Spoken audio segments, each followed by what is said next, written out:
کمیته ولایت‌های فوق‌العاده تاجیکستان خبر داد که شام 26 دکامبر در نتیجه یک صدمه در کیلومتر 115 شورای دوشنبه خوجند چنوق راننده ماشین سبکرو اوپل ویکتور به هلاکت رسیده است.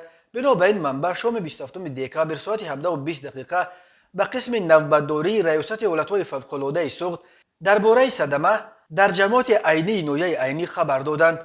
نجات بخشان منطقه زرافشان به جای حادثه آمده معاین کردند که راننده ماشین تمغه اوپل ویکتور ساکن 36 ساله نویه عینی هنگام حرکت از سمت دوشنبه در کیلومتر 115 شورای دوشنبه خوجند چنوق که روز 26 دکامبر به برف شدید روبرو شده بود از عهده اداره واسطه نقلیات برآمده نتوانسته است و در نتیجه ماشین او به جری چپه شده است. بر اثر صدمه راننده در جای حادثه جان باخته است. نجات بخشان با کمک اسباب کوهنوردی به جری پایان شده جسد راننده را با استفاده از تجهیزات مخصوص از درون ماشین بیرون آوردند و به مقامات حفظ حقوق سپاریدند.